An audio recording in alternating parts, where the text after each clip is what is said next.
सुनानादीन programme आज की बात के साथ मैं हूं इम्तियाज मीर। स्प्रेड बढ़ता हुआ जा रहा है कोरोना वायरस का और हम तो अब चीन से भी ज्यादा हमारे केसेस बढ़ गए हैं। मुल्क को बंद करना अभी मुमकिन ही नहीं है। जिस तरह मौकिफ रहा है इमरान खान साहब का, गुर्बत, महंगाई, बेरोजगारी, यह मौकिफ है हुकूमत का शुरू दिन से। लेकिन दुनिया को देखें, उनके पास यही हल है कि मुल्क बंद करें, लॉकडाउन करें और केसेस कम हो मुल्क को खोल दें। यही एक हल था, है, जिस तरह एक्सपर्ट कह रहे हैं। हमारे पास ये चीजें बढ़ती हुई जा रही हैं और अब कहा जा रहा है कि सिंध गवर्नमेंट का मौकिफ सही था और उन्होंने सही कहा था, उनकी स्ट्रैटेजी सही थी। बलूचिस्तान ने भी वही किया, पंजाब ने भी वही किया, खैबर पख्तूनख्वा ने भी वही किया। सियासत तो सभी कर रहे हैं। आज जिन तक सियासत हो रही है, अगर यह कहें कि हम सियासत नहीं कह रहे, यह सबसे बड़ा झूठ होगा। मौजूदा ही बचा सकता है हमें। और इस बीमारी के साथ साइंस ही मुकाबला कर सकती है। हल भी साइंस ही है। मैं हकीकत आपको बता सकता हूं और मेरा रब भी मदद करेगा, बेशक मदद होगी। अवाम कोरोना के निशाने पे है और हुकूमत के निशाने पे अपोजिशन है। केसेस भी और नेब सब कुछ आपके सामने है। ये जो लोग मरते जा रहे हैं, जिस तरह की अमवात हो रही है, जिम्मेदार कौन है? मैं एक सवाल छोड़ता हुआ जा रहा हूं। मैं ये नहीं कहूंगा एज ए एंकर पर्सन, ये मेरी जिम्मेदारी नहीं है कि हुकूमत या आवाम खुद जिम्मेदार है। इसी के ऊपर अपने स्टूडियो में दावत दिया मोहतरम जनाब जावेद नायाब लगारी साहब, स्पेशल असिस्टेंट जो सीए में वजीर आला सिंध मोहतरम कामिल मुराद अली शाह साहब के। मैं आपको वेलकम करता हूं अपने प्रोग्राम में। मेरे साथ मोहतरम जनाब बैरिस्टर अली ताहिर साहब, तज्जिया निगार है, बड़े वोकल हैं सर। मैं आपको भी वेलकम करता हूं अपने प्रोग्राम। सर, केसेस बड़े तेजी के साथ, अमवात भी बड़ी तेजी के साथ, ना अहली कह रहे हैं कि हुकूमत की एसओपीज पे भी फॉलो नहीं हो रहा, आपको पता है। खतरनाक बहरान की तरफ हम जा रहे हैं, क्या कहेंगे? देखें, ये जो केसेस की तादाद आप बता रहे हैं कि बढ़ती जा रही है, इसको हमने पहले ही प्रिडिक्ट किया था। जब फरवरी में पहला केस आया, उसके बाद सिंध हुकूमत ने जो है वो प्रिकॉशनरी मेजर्स लिए और पूरे सिंध में लॉकडाउन की सूरत हाल कायम की गई। उसके बाद आपने देखा कि फेडरल हुकूमत की तरफ से जो मिक्स मैसेजेस आए और जो कन्फ्यूजन फैलाया गया, वो आज तक वही कन्फ्यूजन जारी है। आज भी मैं सुन रहा था प्राइम मिनिस्टर साहब की जो उनकी जो एड्रेस थी मीडिया को, तो उसमें भी वही वो कन्फ्यूजन का शिकार थे कि नहीं जी, कि लॉकडाउन का कोई फ़ायदा नहीं है और लॉकडाउन होगा तो उसके नुकसान हैं, ये है वो है। लेकिन उनको कोई ऐसे स्ट्रेटजी नहीं थी कि वो आवाम को दे सकें। उसी का खुमियाजा पूरी कौम जो है वो भुगत रही है। आपके सामने है कि कोई पाकिस्तान में तकरीबन 6.5 या 7 लाख टेस्ट हुए हैं, तो उसमें 90-95 हज़ार केसेस हो चुके हैं। और अब तो ये सूरत हाल बन चुकी है कि डेली के बुनियाद पे जितने भी केसेस हो रहे हैं, टेस्ट हो रहे हैं, तो उसका 25% जो है, उसका 25% जो है वो केसेस कंफर्म हो रहे हैं। तो मेरे ख्याल में इंतहाई तशवीशनाक सूरत हाल है। पूरे पाकिस्तान में हॉस्पिटल्स में बेड्स जो हैं वो अवेलेबल नहीं है, जिसका हम पहले ही कह रहे थे कि हमारा हेल्थ सेक्टर जो है वो ज़ाहिर है जो वेस्टर्न कंट्रीज़ हैं उनसे बहुत पीछे है। हम ना अमेरिका है, हम ना यूरोप है, हम ना कनाडा है। हमारे पास अगर केसेस आएंगे, अगर ज़्यादा तादाद में आए तो हमारे पास हॉस्पिटल्स कम पड़ जाएंगी। और वही हो रहा है कि आप देखें कि पंजाब, KPK, बलूचिस्तान में सूरत हाल ये है कि वहाँ के MPA MNAs या उनके जो पेशेंट्स हैं वो सिंध में आके इलाज करवा रहे हैं। ये कंडीशन है। आगा खान हॉस्पिटल में आ रहे हैं, मुख्तलिफ हॉस्पिटल्स में, हमारे गम्बट इंस्टीट्यूट में जो है वहाँ पे आ रहे हैं। तो मेरे ख्याल में सिचुएशन बहुत ही गंभीर होती जा रही है। अभी भी वफाकी हुकूमत को चाहिए कि अपनी स्ट्रेटजी को चेंज करें, एक दफ़ा फिर बैठें और डॉक्टर्स की सुने और पैरामेडिक्स की सुने और नर्सेज की सुने, जो कि चीख के चिल्ला के कह रहे हैं कि जी आप कुछ दिन लॉकडाउन करेंगे तो हम पे बर्डन कम होगा। अगर आप यही मार्केटें खोल रहे हैं, आज मैं देख रहा था कि इस्लामाबाद के डिप्टी कमिश्नर ने एक दफ़ा फिर कुछ इलाके बंद कर दिए हैं। कल मैं देख रहा था कि वो मिर्ज़ा साहब जो हैं, जफ़र मिर्ज़ा साहब, वो कह रहे हैं कि जी लाहौर में सिचुएशन ये है कि तकरीबन 7.5 लाख तक जो रैंडम सैम्पलिंग की जो रिजल्ट्स आई हैं कि 7.5 लाख तक जो है वो केसेज हैं सिर्फ लाहौर शहर में। तो ये पूरे पाकिस्तान का यही हाल है, क्योंकि आपने पूरे रमज़ान में लॉकडाउन ख़त्म कर दिया। रमज़ान में लोग जो हैं वो वैसे ही बहुत ज़्यादा निकलते हैं, आप शॉपिंग के हवाले से निकलते हैं, मुख्तलिफ उनकी जो सोशल एक्टिविटीज़ होती हैं उनके हवाले से निकलते हैं। तो पाकिस्तान के का जो हाल है अभी वो चाइना से भी हमारा बदतर हो चुका है। केसेस की तादाद भी चाइना से ज़्यादा हो चुकी है, और अब अल्लाह मियाँ हम पे रहम करे। ठीक है बैरिस्टर साहब, आपको क्या लग रहा है कि जिम्मेदार आप किसको समझते हैं? स्ट्रैटेजी आपके सामने है, एक स्ट्रैटेजी आपको नजर नहीं है। किसी एक सूबे के अंदर आप जाएंगे तो एक स्ट्रैटेजी आपको नजर नहीं है। वफाक यह है कि हमें बंद नहीं करना, जो एरिया होगा उसको सील कर देंगे। केसेस बढ़ते हुए जा रहे हैं, हम पीक की तरफ जा रहे हैं। आपको लग रहा है कि सिंध कह रहा है कि नहीं, इनके साथ है, ऑन पेज है इनकी, उनकी बात मानी जा रही है। एसओपीज पे नाकाम गए, पूरी हुकूमतें नाकाम गई हैं। अभी गिरफ्तारियां भी हुई हैं, कुछ दुकानें, कुछ मार्केट, सब कुछ हुआ है। क्या कहेंगे इसके ऊपर? सर इसके ऊपर बड़ा एक सिंपल सा मेरा ओपिनियन है। देखिए, जब ये लॉकडाउन के ऊपर बहस चल रही थी, दुनिया को एक नया कन्फ्रंट हुआ, ये मसला कन्फ्रंट हुआ, तो दो अप्रोचेस थी। एक तो ये था कि लॉकडाउन कंप्लीट कर दिया जाए, एक ये था कि कुछ किसी हद तक उसको खुला छोड़ दिया जाए। यहाँ पे हुआ ये कि वजीर आजम की भी एक एक्सट्रीम अप्रोच थी, सारा कुछ खोल दें, और चीफ मिनिस्टर साहब की भी एक एक्सट्रीम अप्रोच थी, सारा कुछ बंद कर दें। दोनों अप्रोच अब फेल होती हुई नज़र आ रही हैं। एटलीस्ट जहाँ तक वज़ीर आज़म साहब का था, वो कल भी लाइट ले रहे थे, वो आज भी लाइट ले रहे हैं। आज भी मैं उनको देख रहा था, वो तो आज भी कह रहे थे कि अभी हम संभाल लेंगे, इतना घबराना नहीं है। तो वज़ीर आज़म तो शुरू से ही उनका फोकस शायद यही लग रहा था कि कोरोना अपने आप को करवाते जाएं, और उसके बाद बैठ के घर पे अर्थरुगरुल बैठ के देख लें तो शायद आपकी तबीयत ठीक हो जाए। लैक्स एटीट्यूड, कोई मसला ही नहीं है, कोई क्राइसिस ही नहीं है। तो एक तो हमें वहाँ बड़ी ज़बरदस्त, हमें जो है ना ठीक ठाक, हम क्राइसिस उसकी वजह से हम गए, बिल्कुल लैक्स एटीट्यूड, कोई मसला नहीं, हो जाएगा, देख लेंगे, फ्लू होता है, खैर है। और फिर नंबर 2 जाहिर है जो गरीब लोग थे वो भी, अब आपकी बात बिल्कुल ठीक है, आप मुझे कन्विंस इस बात पे कर चुके हैं कि हम जैसे लोग शायद लॉकडाउन सर्वाइव कर लें। बहुत से ऐसे लोग हैं जो नहीं कर सकते, तो उनके लिए कोई ना कोई पर्क्स, कोई प्रिविलेज, कोई उनको समझाने का बहुत ज़रूरी था। ये जो सर मिक्स मैसेज गए ना, खास तौर पे वफाक की वजह से, फ्लू है, कुछ नहीं होता, देख लेंगे, हो जाएगा। और फिर खास तौर पे एक सुप्रीम कोर्ट का ऑर्डर आया और उन्होंने कहा apparently there is no pandemic in Pakistan. तो पहले ही कॉन्स्पायरेसी थ्योरियां जो हैं वो हवा में थी, और बड़े बड़े मोतबर लोग थे। कल ऑपोजिशन लीडर ने भी कहा कि शायद हुकूमत जानबूझ के जो है। सर मेरे साथ मोहतरम जनाब बैरिस्टर मुर्तजा वहाब साहब, तर्जुमान सिंध गवर्नमेंट हैं, लॉ मिनिस्ट्री उनके पास है। जनाब मैं आपको वेलकम करता हूं अपने प्रोग्राम में। सर थैंक यू मीर साहब। सर बड़ी मेहरबानी, आपने टाइम दिया अपने कीमती वक्त से। सर किस तरफ, हम तो खतरनाक सूरत हाल की तरफ जा रहे हैं, बहुत ही केसेस, एक खतरनाक सूरत हाल है, क्या कहेंगे सर आप इसके ऊपर? मैं आपकी बात से इत्तेफाक करूंगा मीर साहब कि सिचुएशन बहुत ज्यादा खतरनाक है, बहुत ज्यादा अलार्मिंग है, और अफसोस होता है कि इतनी खतरनाक सिचुएशन में, इतनी अलार्मिंग सिचुएशन के अंदर लोग भी गैर जिम्मेदारी का मुजाहरा कर रहे हैं, गैर जरूरी तौर पर घरों से बाहर निकल के। और वफाकी हुकूमत के बारे में तो आपको पता है, पिछले 2-2.5 माह से हम बड़ा खुल के कहते रहे हैं कि उनका जो रिस्पॉन्स इस पूरी सिचुएशन में रहा है वो बड़ा डिसअपॉइंटिंग रहा है।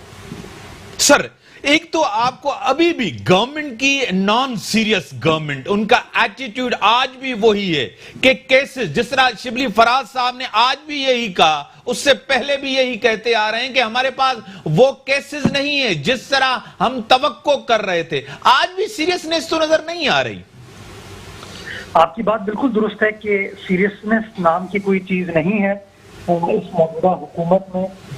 इनको पता नहीं है अभी तक ग्रेविटी ऑफ सिचुएशन। मुझे नहीं पता कि ये दुनिया में रहते भी हैं या नहीं रहते, या किसी और प्लैनेट पर हैं ये, क्योंकि अगर ये मौजूद होते और इनको ग्राउंड रियलिटीज का पता होता तो मेरे ख्याल में इस तरह के अफसोसनाक बयानात इनकी जानिब से नहीं आ रहे होते।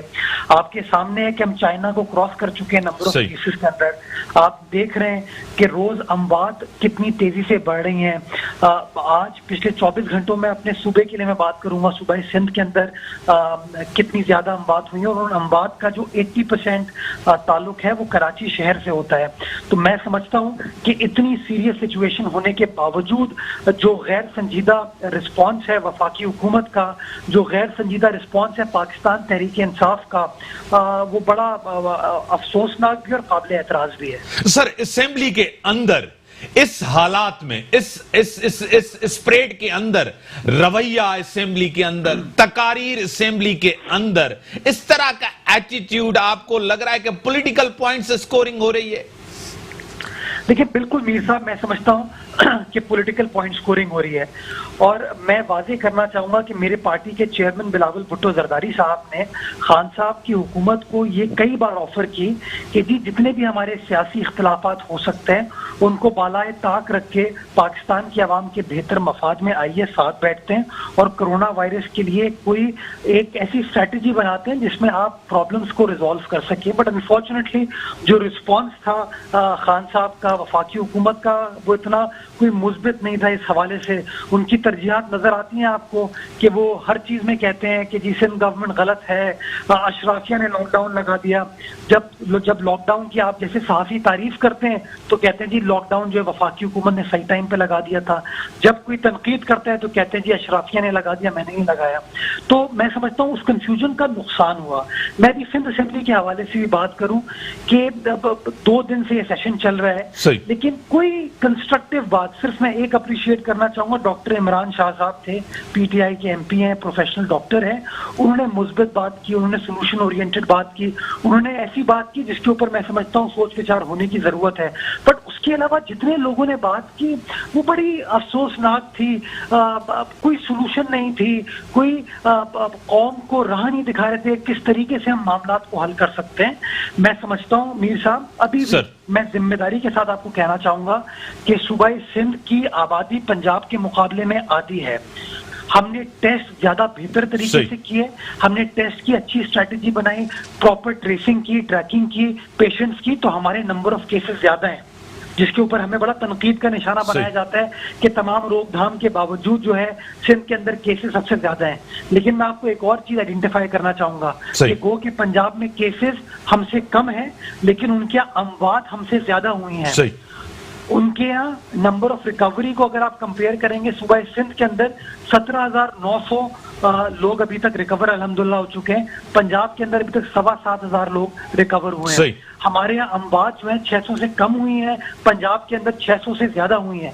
ये तमाम चीजें शो करता है कि शायद सिंध हुकूमत की जो स्ट्रैटेजी थी कोरोना वायरस के हवाले से वो दूसरे सूबों के मुकाबले में बेहतर थी, जिसके मुस्बित असरात आपको नजर आ रहे हैं। मैं समझता हूँ उस स्ट्रैटेजी से सीखना चाहिए। हमें ये नहीं सोचना चाहिए कि पीपल्स पार्टी की स्ट्रैटेजी है, पीटीआई की स्ट्रैटेजी है, एमक्यूएम की स्ट्रैटेजी है। हमको ये सोचना चाहिए कि स्ट्रैटेजी पाकिस्तान की होनी चाहिए, पाकिस्तानियों की होनी चाहिए, ताकि हम मिलके लोगों को एहतियात के बारे में समझा सकें, लोगों को बता सकें किस तरीके से आप इस वायरस से बच सकते हैं। लेकिन अनफॉर्चुनेटली पीटीआई का मकसद सिर्फ एक है कि ऑपोजिशन को गंदा करो, ऑपोजिशन के ऊपर इल्जाम तराशी करो, पीपल्स पार्टी को बुरा भला कहो, अदरवाइज इनकी कोई और स्ट्रैटेजी है नहीं। सर, आप नेशनल पार्टी है, आपकी कयादत आपकी है, पीपल्स पार्टी एक बड़ी जमात है, आप जो हैं उनको रिप्रेजेंट कर रहे हैं। एक सबसे बड़ा मसला जरूर आपको पता है, गरीबों की जमात है। स्टील मिल्स के मुलाजमीन, उनको जिस तरह इनका वादा था नौकरियां देना, आज उनको निकाला, जिस तरह फारिग किया गया, ये सबसे बड़ा इशू है मुर्तजा साहब। इसके ऊपर भी आप जरूर अपना जो है ना पॉइंट ऑफ व्यू दें सर। मैं समझता हूं इनका फैसला एक बार फिर, जैसे कि उनके बाकी और फैसले अफसोसनाक हैं, इस फैसले के हवाले से भी मैं कहूंगा कि काबिल अफसोस है। इसकी 2 वजूहात हैं। आपने बिल्कुल सही कहा कि खान साहब ने इलेक्शन से पहले पाकिस्तान की आवाम को 1 करोड़ नौकरियों का वादा किया था। कहाँ गई वो 1 करोड़ नौकरियां? किसी को नया रोजगार तो नहीं दिया, लेकिन इन लोगों ने लोगों को बेरोजगार करना शुरू कर दिया अपनी गलत मुआशी पॉलिसीज की वजह से। और अब ये जो इन्होंने डाउन साइज करने का गोल्डन हैंडशेक का फैसला किया है, जिससे पाकिस्तान स्टील मिल के 10,000 लोग जो है बेरोजगार होने जा रहे हैं, मैं समझता हूँ ये अफसोसनाक फैसला है। दूसरी चीज, जो इनके सबसे बड़े चैंपियन है असद उमर, जो बड़ी बड़ी बातें करते हैं, जिनको विजिट कहा जाता है कि हर मसाइल का जो हल है वो असद उमर है, उस असद उमर ने तो खुद भरे मजमे में ऐलान किया था कि लोगों रिकॉर्ड कर लो मेरी इस तकरीर को, ताकि बाद में मुझे तुम शर्म दिला सकना कि अगर हम आपके साथ नहीं खड़े हुए। तो अब मैं समझता हूँ वक्त आ गया है कि असद उमर साहब ने वो जो ऐलानात किए थे, अगर वो ऐलानात को वफा नहीं कर पाए, लोगों के मसाइल नहीं हल कर पाए, तो कम अज कम शर्म ही हासिल करें। कम अज कम स्टील मिल की आवाम से आके, मुलाजमीन से आके माफी मांग लें, पाकिस्तान की आवाम से माफी मांग लें ये लोग कि भाई जो वादे किए थे वो वादे पूरे नहीं कर पाए। कम अज कम इस बात का एतराफ कर लें कि ये लोग नाकाम है, निकम्मे हैं, इनकॉम्पिटेंट है, इनके पास कोई पॉलिसी नहीं है लोगों के मसाइल हल करने के लिए। लेकिन नहीं, ये इस बात का भी एतराफ नहीं करेंगे। ये लोग गलत बयानी पर बिलीव करते हैं, ये लोग सिर्फ इल्जाम तराशी पर बिलीव करते हैं, काम करने पर बिलीव नहीं करते। और पिछले 22-23 माह में जो तबाही पाकिस्तान की मईशत के साथ, पाकिस्तान की आवाम के साथ इन लोगों ने की है, मैं समझता हूँ ये तारीख इनको कभी माफ नहीं करेगी। बड़ी मेहरबानी मोहतरम जनाब मुर्तजा वहाब साहब, तर्जुमान सिंध गवर्नमेंट लॉ मिनिस्टर या पोर्टफोलियो, उनके बाद बड़ी मेहरबानी आपकी। ब्रेक का टाइम हो गया, ब्रेक के बाद आते हैं डिस्कशंस को यहीं बढ़ाते हैं। Welcome sir. इश्यूज गवर्नमेंट को हद से ज्यादा इश्यूज है। मैशियत आपके सामने, टिड्डी दिल का मसला आपके सामने, स्टील मिल्स आपके पास है। जिस तरह पेट्रोलियम मसनूयात की कीमतें कम हुई है, नायाब हो गया है, पेट्रोल आपको नहीं मिल रहा, एक लाइंस लगी हुई है आपके पास, आटे का फिर एक बहरान और अभी कटाई हुई है आपके सामने, फिर ये मसला अभी सर सबके पास सब कुछ चीजें, फिर एक मसला होता आ रहा है। ये तो वाकई गवर्नमेंट जो है आपके सामने, गवर्नमेंट 2 साल हुए, इतने दावे वादे नाहली आपके सामने। बैरिस्टर साहब कहां जाए अवाम? इसने वोट दिया था इस गवर्नमेंट को तब्दीली के नाम पे। सर ये सारे मसाइल आप देख लें, आप देखिएगा सर, ये अपोजिशन के तो पैदा हुए नहीं कहते। चलो ठीक है, ये भाई इनके पास माफियाज थे, सब कुछ थी, मिले इनके पास थी, सब कुछ ये मैनेज करते थे, ये करप्ट थे, सब कुछ थी, करप्शन थी। अभी तो ये गवर्नमेंट है, इनके पास सब कुछ सिचुएशन देखिए, it is the same situation. मैं तो सिर्फ ये कह रहा हूं, आप ये सारे मसाइल देख लें, इनका रूट कॉज जब आप निकालेंगे, रूट कॉज एक निकलेगा। वो क्या निकलेगा? एक बच्चा है, उसका एग्जाम होता है, वो पूरा महीना पढ़ता नहीं है। जिस दिन एग्जाम का दिन होता है ना, उस दिन फजर की अजान के वक्त वो नमाज पढ़ के दुआ मांगता है कि मैं किसी तरह पास हो जाऊं, और पेपर से 5 मिनट पहले पढ़ना शुरू कर देता है। आप कोरोना वायरस देख लें, टाइम पे फैसले नहीं लिए, लैक्स हो गए, रिलैक्स रहे। आप टिड्डी दल का मसला देख लें, सर आखिर हर साल आता है ना, हर साल आके आपकी फसलें तबाह करता है। ना किसी सूबे ने सीरियसली लिया, ना वफाक ने सीरियसली लिया। जब तक आप जैसे सहाफ़ी जो हैं वो आके टीवी के ऊपर और उसको मसले को नहीं निशानदेही करते, तब तक हुकूमत जागती नहीं है। अब ये स्टील मिल्स वाला भी आप मसला देख लें, तो कब से ये ड्यू में था, और एकदम बगैर किसी फॉर वार्निंग के, बगैर किसी चीज के, इस तरह है कि सर जिस तरह वो पिंक पैंथर का शो नहीं था कि वो एकदम डिसाइड करता था कि मैंने अब इसको कार्टून में ना तोप मारनी है, तो वो बैठे बैठे तोप बना लेता था। वो उसको प्रोक्योर नहीं करना पड़ता था, वो कार्टून था, उसके पास तोप आ जाती थी। तो मेरा ख्याल है, इनका ख्याल ये है, हुकूमतें इस तरह चलती हैं, टिड्डी दल आएगा तो देखेंगे, फिर उसके ऊपर मोर्टीन का स्प्रे मार देंगे, कोरोना वायरस फैलेगा तो लोगों को कहेंगे बैठ के अर्थरुग्रुल देख लें, वो फ्लू की तरह चला जाएगा। इकोनॉमिक मसाइल आएंगे तो वो करप्ट लोगों की वजह से, माफियाज की वजह से आते हैं, 200 बिलियन मुल्क में वापस ले आएंगे, वो लोगों में बांट देंगे। आप स्ट्रेटजी आप मुझे बता दें है कहाँ, किस मसले पे इनके पास स्ट्रेटजी है, किस मसले पे इन्होंने कोई एक्सपर्ट पॉइंट किया हो, जिन्होंने कोई, sir there is nothing, they are doing nothing. Sir Nayab साहब, आपकी तरफ, आप हुकूमत को चलने नहीं दे रहे, मसाइल पैदा कर रहे हैं हुकूमत के लिए। आपके ब्यूरोक्रेट्स हैं, नून लीग के ब्यूरोक्रेट्स हैं, वो सबका एहसाब चाहते हैं, अपने लोगों का भी एहसाब चाहते हैं। जहांगीर तरीन उनका राइट हैंड, जिसने पार्टी के ऊपर खर्चा किया था, जिसने पैसा लगाया था, जिसने हुकूमत बनने के लिए लोग खरीदे थे, सब कुछ किया था, उनके ऊपर भी उन्होंने केस बनाया। आप शाबाशी देंगे गवर्नमेंट को, देखिए शाबाशी तो देनी पड़ेगी आपको सर। देखें, ब्यूरोक्रेसी भी इनकी है, हुकूमत भी इनकी है, और हम तो कहते हैं कि ये नेब और न्याजी का गठजोड़ है, तो नेब भी इनकी ही है। मुझे ये बताएं कि जहांगीर तरीन के खिलाफ जो इन्होंने जो रिपोर्ट आई उसमें क्या था। उसके बाद इन्होंने नाम पहले लिए थे, खुसरू बख्तियार भी उनके साथ था, लेकिन खुसरू बख्तियार अभी कहाँ है, वो वफाकी वजीर है। उन्होंने अलीम खान को जो है वो जेल में अंदर किया और 2 महीने के बाद रिहा करके उसको सीनियर वजीर पंजाब का बना दिया।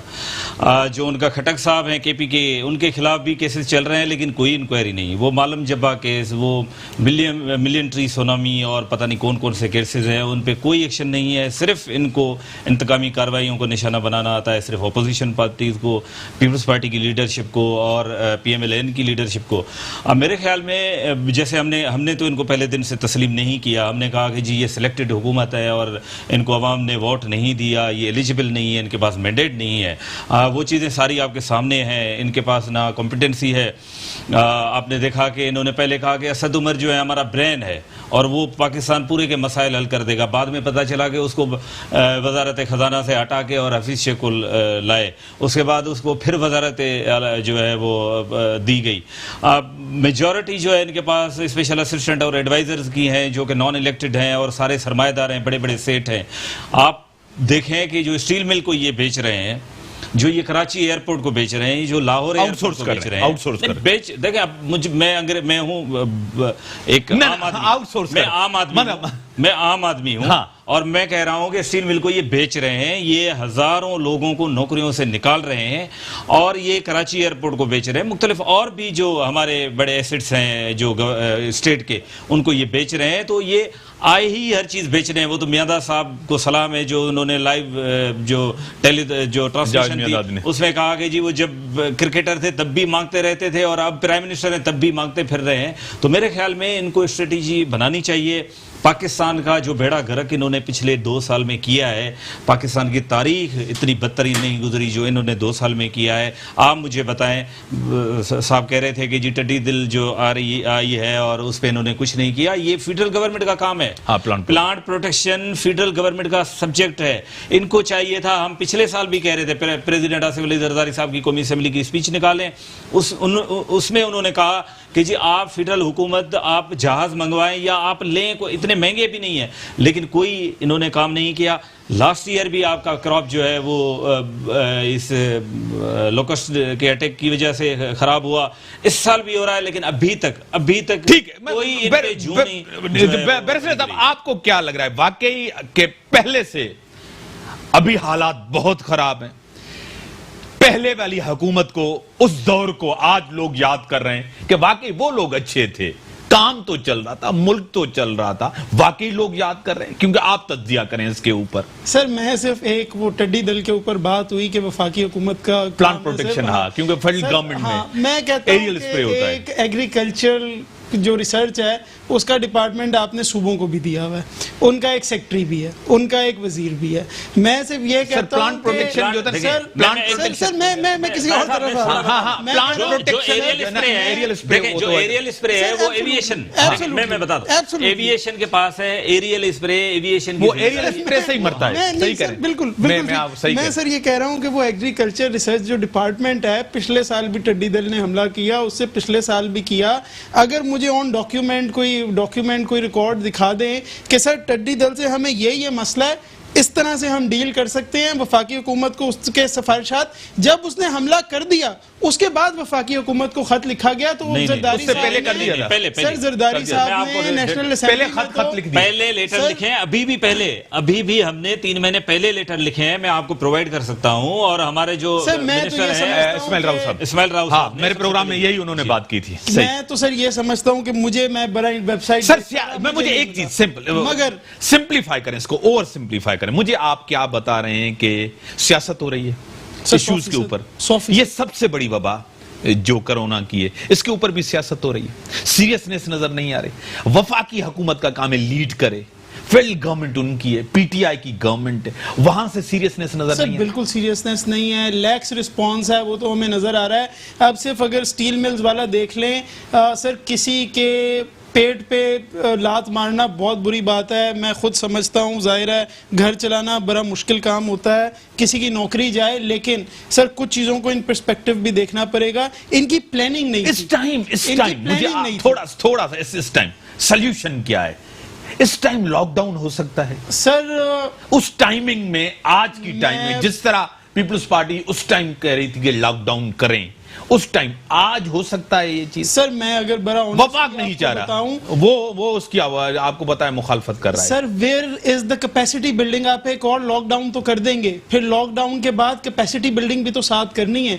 अगर कैपेसिटी बिल्डिंग ही नहीं होती तो ऐसे लॉकडाउन का कोई फायदा ही नहीं है, क्योंकि फिर आप सिर्फ जो कर रहे हैं कि वो आप जो होना ही है उसको सिर्फ डिले कर रहे हैं। मैं आज बीमार नहीं हूंगा, मैं 1 महीने बाद जब लॉकडाउन दोबारा खोलेंगे मैं तब बीमार हो जाऊंगा। आप ये बताएं ना, इन्होंने छोड़ दिया है अवाम को कि जाएं आप, मुझे विद ड्यू रिस्पेक्ट, अवाम को छोड़ दिया है जाके, यानी कि रियासत की जिम्मेदारी नहीं है, गवर्नमेंट की जिम्मेदारी नहीं है, अवाम खुद जाने, इनकी खुद जिम्मेदारी है, अपने आप को बचाएं, खुद करें, सब चीज करें। रियासत ने हाथ निकाल लिया है, अवाम ने, गवर्नमेंट ने हाथ निकाल लिया है, बिल्कुल फेडरल गवर्नमेंट ने, हमारा काम नहीं। इसमें कोई शक ही नहीं है, इस बात में कोई शक ही नहीं है कि आप मुझे ये बताएं ना कि जितने कंफ्यूज सिग्नल्स प्राइम मिनिस्टर की तरफ से और वफाकी हुकूमत की तरफ से आए हैं, इतने यू टर्न, यानी आप तो 5 किलोमीटर पूरा नहीं करते, आप यू टर्न ले लेते हैं, जो है फ्लू है कुछ नहीं होगा, उसके बाद जी हम इसको लॉकडाउन करेंगे, बड़ा जरूरी है। पंजाब में अगले दिन लॉकडाउन हो गया, उसके बाद दोबारा लॉकडाउन खोलें, लोगों की जो है मैशियत बड़ा फर्क बुरा आ रहा है, उसको खोल दें। उसके बाद आप दोबारा आ गए कि अब ये पंजाब में दोबारा बड़ा मसला हो गया, इतने लोग आ गए हैं। और यास्मीन रशीद जो है वो कल कह रही थी कि वो सुप्रीम कोर्ट का क्योंकि ऑर्डर है तो उसकी वजह से हम बंद नहीं कर सकते। तो ये स्टैंड आपने सुप्रीम कोर्ट में क्यों नहीं लिया? उस वक्त आप लोग अगर मैं आपको बताऊं, एक रेशियो में आपको एक रफली चीजें बता देता हूं कि अगर दिल्ली के हिसाब से 3-3, 4-4 हजार आपके केसेस पॉजिटिव होते जा रहे हैं, 60-70 डेथ्स होती जाएं, ठीक है, जितने भी लोग एयरपोर्ट्स पे आए उनकी कोई टेस्ट नहीं हो और वो पॉजिटिव निकले, जिस तरह से गवर्नमेंट कर रही है, तो हम किस तरफ जा रहे हैं? तबाही की तरफ, सर, बहरान की तरफ। एब्सोल्युटली। और हम तो उसको सीरियसली नहीं ले रहे। आगे केसेस कहां तक जाएंगी, इनकी पीक कहां तक जाएगी? खतरनाक हद तक। सर एक देखें, बहरान भी तब होता है जब आप कहते हैं कि ये आने वाला वक्त मेरे लिए मुश्किल और है, मैंने इसकी प्लानिंग करनी है। हेल्थ सिस्टम, निजी हॉस्पिटल्स में जगह नहीं है सर, हम गवर्नमेंट हॉस्पिटल का आपको पता है, गरीब एक आम आदमी, आप देखें इस मुल्क का, कराची के हॉस्पिटल्स का आपको खुद पता है, हेल्थ सिस्टम का पता आपको खुद, यहां की बड़ी हॉस्पिटल्स का नाम लेकर मैं आपको पता है, उनका पर डे वेंटिलेटर का खर्चा आपको पता है।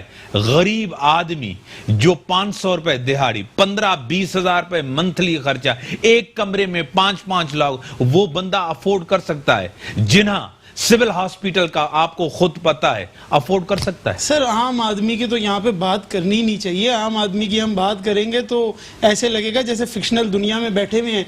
आम आदमी यहाँ पे बेचारे को टीबी हो जाता है, मरने वाला होता है, जेल से बाहर नहीं निकल सकता। नवाज शरीफ साहब की तस्वीरें आई हुई हैं कि वो बाहर लंदन में बैठ के चाय पी रहे हैं। आम आदमी का इससे कोई लेना देना ठीक है। गवर्नमेंट है सर, आप government, you are the part of government sir. Sindh government SOPs पे अमल सिंध गवर्नमेंट कराए। मैं गवर्नमेंट से पूछ रहा हूं, मैं बैरिस्टर साहब से तो मैंने तज्जिया लिया। मुझे आप बताएं सर, सीएम साहब हां करके आए ना कि भाई चीजें हम खोल रहे हैं, हां करके आए एनसीओसी की मीटिंग में। ट्रांसपोर्ट को आपने खोल दिया, आपने खुद खोला है ना, आपके ऊपर प्रेशर तो नहीं था।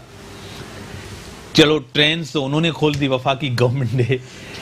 बसों पे कितना आपको पता है एसओपीज पे फॉलो होता है, आम लोग नहीं करे, अच्छे पढ़े लिखे लोग नहीं कर रहे। मैं आपको दावे से कह सकता हूं जो है, बसों के अंदर कितना लोग एसओपीज पे फॉलो करेंगे, मास्क पहनेंगे, क्या करेंगे सर? ये तो आपके हाथ में है ना, मार्केट्स तो आपके हाथ में है ना, इसको तो आप अपनी रिट को जो है ना करवाएं इम्प्लीमेंट। देखें, जो आप कह रहे हैं ना कि हमारे हाथ में है, ये एनसीओसी की जो मीटिंग्स थी, हमने ब्रेक के बाद एनसीओसी में आपने हाँ करके आए हैं सर। मैं बताता हूं, ये चीजें सिंध गवर्नमेंट में मैं बताता हूं, होम डिपार्टमेंट सूबाई सब्जेक्ट है सर, ये आपके हाथ में है सर। ये चीजें एसओपीज को इंप्लीमेंट सूबे के अंदर आप कराएंगे। मैं ब्रेक के बाद आता हूं, इसको यहीं से कंटिन्यू करते हैं सर।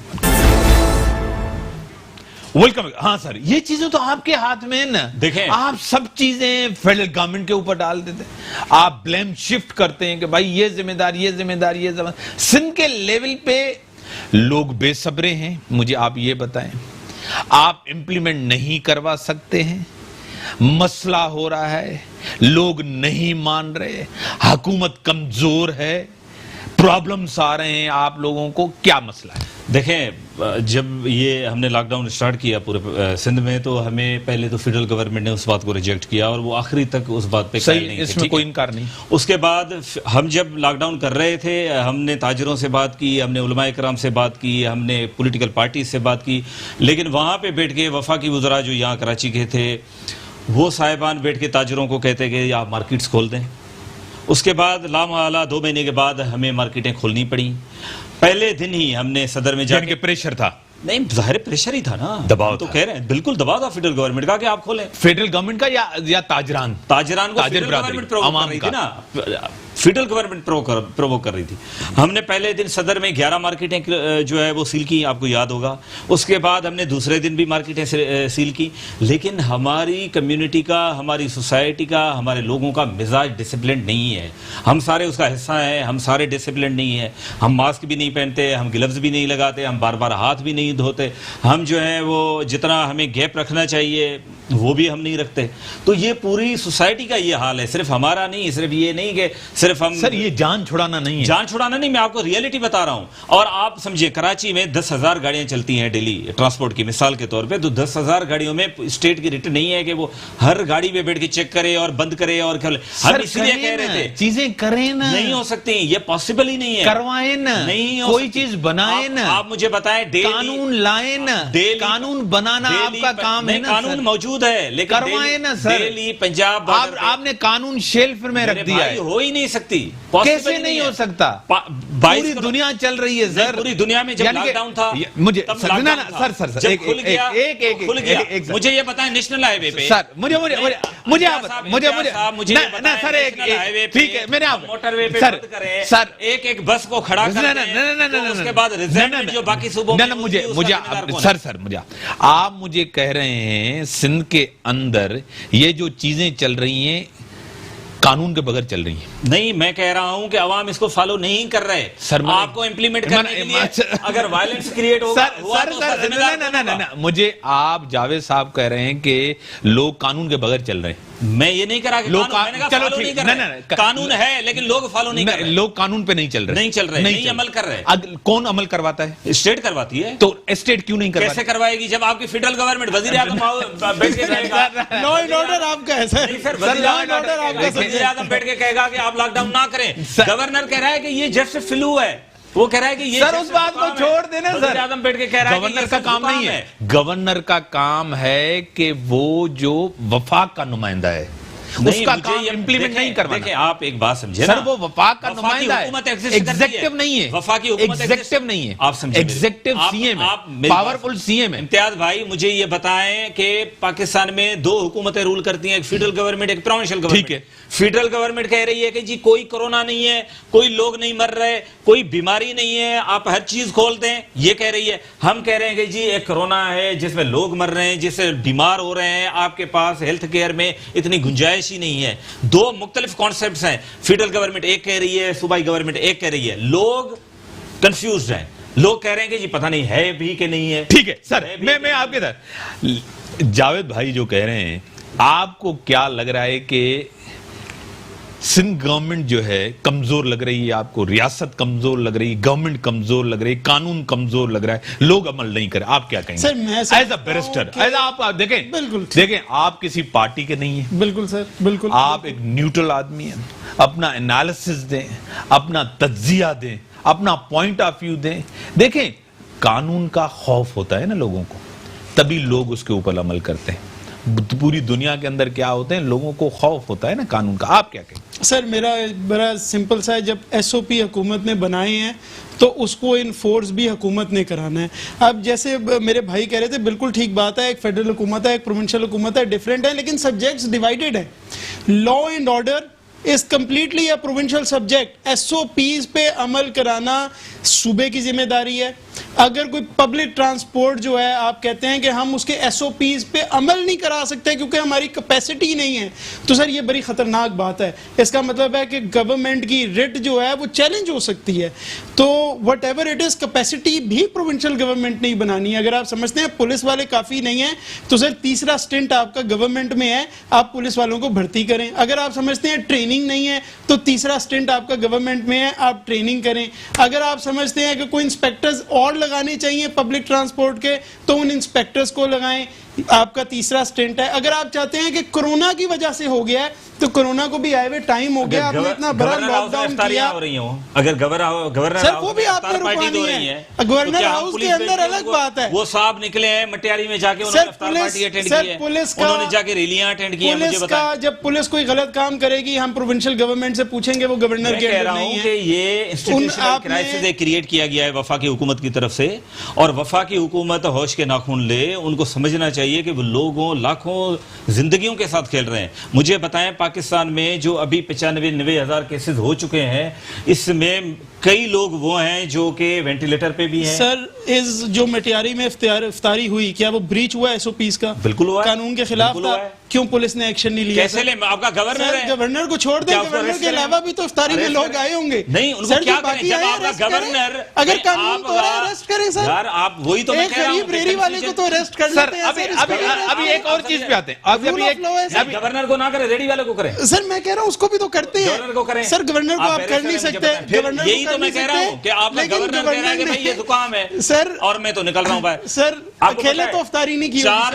4 दिन 5 दिन पहले पीटीआई कराची के 2 एमपीएस ने बहुत बड़ा जलसा किया है। सर पकड़े, किसे पकड़े? आपने एमपीए को पकड़े, बिल्कुल इंतकामी कार्रवाई कर रहे हैं। एमपीए जो है कोई, भाई ये नहीं होता।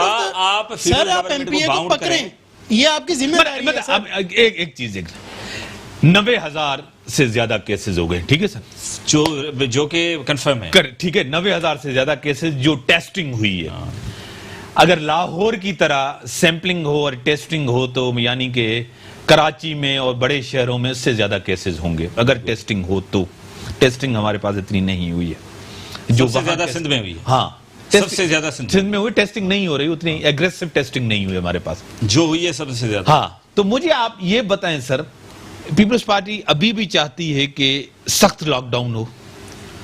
देखिए, हम कह रहे हैं कि आप आवाम को, जो बड़ी बड़ी मार्केट्स हैं, जो बड़े बड़े शॉपिंग प्लाजा हैं, जो बड़ी बड़ी इंडस्ट्रीज हैं जिसमें हजारों लेबर्स काम कर रहे हैं, आप उन पे एसओपी फॉलो नहीं करा रहे। ठीक है सर, फिर एसओपी आप पे आ रही है ना? देखिए, हम पे नहीं आ रही। मैं कह रहा हूं कि ये आप ह्यूमनली पॉसिबल ही नहीं है कि एक शॉपिंग मॉल में 10,000 लोग हैं और आप 10,000 पे 1,000 पुलिस वाले खड़े करें। तो फिर क्या होना चाहिए? बंद करें, बड़े बड़े शॉपिंग मॉल्स बंद करें, आप एसेंशियल सर्विसेज जो हैं वो प्रोवाइड करें, बड़े बड़े हुजूम बंद करें। चलो ठीक है, एक और अदरवाइज सुने मेरी बात सर। हाँ, अदरवाइज पाकिस्तान की जो कंडीशन होने जा रही है, जो हो चुकी है, दिल्ली के बुनियाद पे जो केसेस और अमवात हो रही हैं, आपके पास कैपेसिटी नहीं है। ये क्या, मैं जफर मिर्जा क्या कह रहे हैं, आप अभी उनको सुने। हाँ, वो कह रहे हैं कि आप लॉकडाउन करें। ठीक है, मुझे आप ये बताएं, आप advise special assistant to CM में, वो बैरिस्टर हैं, मैं एक एंकर पर्सन हूं। आप और मैं गुजारा कर सकते हैं। आपकी बात में वजन है जो आप कह रहे हैं लॉकडाउन, और पूरी दुनिया में भी यही हुआ है, सब कुछ आप कह रहे हैं। आप और मैं, अगर लॉकडाउन होगा, हम घर में जो है ना अच्छी जिंदगी, हर चीज। एक आम आदमी जो 500 दिहाड़ी कमाने वाला, अगर आप 20 दिन, 1 महीना, उसके घर में 6 बंदे, वो किस तरह गुजारा? ना आप उसको राशन दे सकते हैं, ना आप उसके घर में कोई चीज पहुंचा सकते हैं, वो किस तरह गुजारा करेगा? इसका क्या जवाब है आपके पास? देखिए, इसका जवाब हमने पहले, आज से 3 महीने पहले दिया। क्या दिया था? उसका दुनिया में एक फार्मूला है। फार्मूला ये है कि आप जो मुस्तहिक हजरात हैं, उनको आप डोर स्टेप पे राशन पहुंचे। कौन पहुंचाएगा? स्टेट पहुंचाए, जिम्मेदारी है। पहले पहुंचा था, पहले जितना हुआ पहुंचा। नहीं सर, देखें, अब इसमें क्वेश्चन हो सकता है कि काफी लोग रह गए, लेकिन आपको पहुंचाना चाहिए, ठीक है। जो भी हुकूमतें हैं, दोनों फेडरल गवर्नमेंट और प्रोविंशियल गवर्नमेंट और आपकी जो डिस्ट्रिक्ट की एडमिनिस्ट्रेशन है, उनको मिलकर ये करना चाहिए, ठीक है। हमने पहले कहा कि जी आप सिंध का जो जितने भी लोग हैं उनका आप हमें डेटा दें, हम खुद पहुंचाएंगे। क्या किसी दुनिया के अंदर आपने देखा है कि रियासत का काम, वो काम बड़ा अच्छा कर रहे हैं, मैं आपको उसको कह रहा हूं, रियासत क्या कर रहा हूं, रियासत का काम अगर वेलफेयर ऑर्गेनाइजेशंस करें, वो राशन लोगों को दें, ये कमजोरी नहीं है गवर्नमेंट और रियासत की, वो राशन दे, ये काम तो रियासत का होता है। दुनिया में फिलैंथ्रोपी का एक सिस्टम है, पूरी सर दुनिया में छोटे होता है। पैमाने पे होता है, पूरे मुल्क के देने में तो नहीं होता। दुनिया में आप बिल गेट्स को देखें, आप सर नहीं, आप वो राशन देता है बिल मैं कह रहा हूं फिलैंथ्रोपी की बात हो रही है ना, मैं राशन की बात नहीं ना, बिल गेट्स राशन देता है, राशन की बात तो नहीं कर रहा। ईदी क्या सिर्फ राशन? ना सर, ईदी फैसल ईदी साहब सिर्फ राशन देते हैं सर, ये बात मैं कह रहा ये आप लोगों का काम है। मैं कह रहा हूं फिलैंथ्रोपी का कॉन्सेप्ट पूरी दुनिया में है और वो वायबल है, पूरी दुनिया उसको यूज करती है। आपके पास मैकेनिज्म बनाना कोई आपके पास डेटा है नहीं है। मैं कह रहा हूं जो हमें फेडरल गवर्नमेंट को देना था नादरा को, वो हमें नहीं दिया ना। वैसे डेली वेजेस का नादरा उनके पास डेटा है, हमारे पास ना, उनके पास नहीं। लेबर मिनिस्ट्री में है डेटा मौजूद, जो कि वर्कर्स जो काम करते हैं, लेबर्स काम कर रहे हैं, उनका डेटा मौजूद है। हमने बड़ी हद तक कोशिश की है कि हम उनको दें। उसके बाद हमारे पास जो ज़कात के कार्ड्स हैं, ठीक है सर। बैरिस्टर साहब, बचाव किस तरह मुमकिन है, किस तरह बचें इस चीज से? सवाल बड़ा यह है कि चीन से ज्यादा केसेस बढ़ गए हैं और दूसरी बात, लोग बेरोजगार हो रहे हैं। ये गवर्नमेंट वादा करके आई थी हम रोजगार देंगे आपको, स्टील मिल से लोग निकाले जा रहे हैं, पेट्रोल पूरी दुनिया में कम हो रहा है, यहां कम हो रहे हैं तो पेट्रोल पंप बंद हो रहे हैं, वहां लोगों को नहीं मिल रहा। आपके सामने सूरत हाल है, ये गवर्नमेंट आते ही लोगों के मसाइल बढ़ गए हैं, सिचुएशन आपके सामने है, लोग निकाले जा रहे हैं, बेरोजगार किए जा रहे हैं, किस तरफ हम जा रहे हैं? सर हम आगे हालात हमारे बहुत मुश्किल इस वजह से आ रहे हैं कि कोरोना वायरस से हम डील नहीं कर सके। जो सच्ची बात है वो करनी चाहिए, पॉइंट ब्लैंक करनी चाहिए। हम फेल हुए हैं कोरोना वायरस। कौन फेल हुआ है सर? बोथ गवर्नमेंट, आवाम, कौन? The federal government and the provincial government. As far as Sindh is concerned, Punjab is concerned, KPK is concerned, Balochistan is concerned, तमाम हमारी हुकूमतें फेल हुई हैं। हमने उसको सिंध गवर्नमेंट किस तरह नाकाम हुई है? सिंध गवर्नमेंट को किस तरह आप नाकाम देखिए, आपने एक लॉकडाउन किया और उसके बाद आप प्रेशर में आए, आपको लॉकडाउन खोलना पड़ा, आपने क्या वफाक से लड़ते? सर कैपेसिटी बिल्डिंग करते, प्राइम मिनिस्टर से लड़ते सर, बिल्कुल अगर लड़ने की बात आती तो लड़ते, फिर आप कहते बिल्डिंग करते, फिर वफाक से इस वक्त प्राइम मिनिस्टर से नहीं लड़ रहे, फिर आप कहते बगावत कर रहे हैं वफाक से। देखिए सर, सिंध एक दूसरी लाइन ले रहा है, प्राइम मिनिस्टर से लड़ते रहे हैं। सिर्फ हुआ ये कि लॉकडाउन को 1 साल के लिए तो नहीं रखा जा सकता था, 6 महीने के लिए तो नहीं रखा जा सकता, 2 महीने 15 दिन तो करें यार। अब आपने उसके अंदर कैपेसिटी बिल्डिंग, पूरी दुनिया ने यही किया कि सर कैपेसिटी बढ़ाई, हमने कैपेसिटी नहीं बढ़ाई। फिर आप कहते थे 18th अमेंडमेंट, फिर उस पे हमला, फिर कहते एनएफसी, उसके ऊपर हमला, फिर कहते थे आपने फिर अपनी एक और लाइन ली है वफाक से अलग, फिर गवर्नर राज, ये चीजें होती गई ना। एक तो फिर आपने कहा कन्फ्रंटेशन बढ़ती गई। सर जब मैं तो आपकी सारी बातें सुन के मायूस हो गया हूं कि मुल्क जिस वक्त इतने क्राइसिस में था, प्राइम मिनिस्टर ने हर बंदे को मिनिस्टर लगा दिया, हर बंदे को स्पेशल असिस्टेंट लगा दिया, कोई कंट्रोल नहीं, कोई अकाउंटेबिलिटी नहीं। एक वजीर जाते जाते कोई कहानी छोड़ जाता है, दूसरा जाते जाते कोई कहानी छोड़ जाता है। दुनिया में कैबिनेट्स कभी इस तरह से रन नहीं करती। कैबिनेट एक 1 यूनिट होता है। यूएस में, यूके में cabinet is 1 unit. Her cabinet के मेंबर ने एक ही बात करनी होती है। यहाँ पे एक जो है वो कोई बात करता हुआ जा रहा होता है, एक कहता है कोरोना वायरस पे लॉकडाउन करना है, दूसरा इंटीरियर मिनिस्टर जिसका काम ही नहीं है ये, वो आके बैठ के कह रहा होता है कि नहीं जी जफर मिर्जा साहब गलत कह रहे हैं, अभी तो ऐसा कोई। तो ये तो आपस में इतना लड़ते हैं वजीर, और आपस में इतना रिलीजियस अफेयर्स का मिनिस्टर कुछ कह रहा होता है, साइंस एंड टेक्नोलॉजी का मिनिस्टर कुछ कह रहा होता है। कंट्रोल प्राइम मिनिस्टर का अपने मिनिस्टर्स के ऊपर बिल्कुल नजर नहीं आ रहा। आपने 18वीं तरमीम वाली बात की, गलत टाइम पे इशू छेड़ दिया, टॉपिक छेड़ दिया, और उसके बाद आपने एनएफसी कंट्रोवर्शियल करते हैं। और मैं एक छोटा सा कमेंट और कर लूं, कल परसों जैसे हमने देखा शहबाज शरीफ भाग रहे हैं, नैब पीछे पीछे भाग रही है, सारे टीवी चैनल दिखा रहे हैं। सर टाइम लिमिटेड है, बड़ी मेहरबानी सर, जावेद साहब आपकी बड़ी मेहरबानी, बैरिस्टर आपकी बड़ी मेहरबानी। एक पॉलिसी होनी चाहिए जो बड़ी मुश्किल है बनाना, केसेस बढ़ते जा रहे हैं, तकरीबन 90,000 से ज्यादा बढ़ गए हैं। मुल्क के अंदर मईशत आपके सामने, बेरोजगारी आपके सामने, और हालात इंतहाई बहरान की तरफ जा रहे हैं, और मैं कहूंगा खतरनाक सूरत हाल है। हेल्थ सिस्टम आपके सामने है, और ऐसे फैसले करने चाहिए जो मुल्क के मुफाद में हो, अवाम के मुफाद में हो। इसी के साथ दीजिए इजाजत। कल फिर एक नए शो के साथ आपके साथ होंगे, और डिस्कशंस को इसी स्टूडियो से आपके सामने रखेंगे एक नए मौजू के साथ।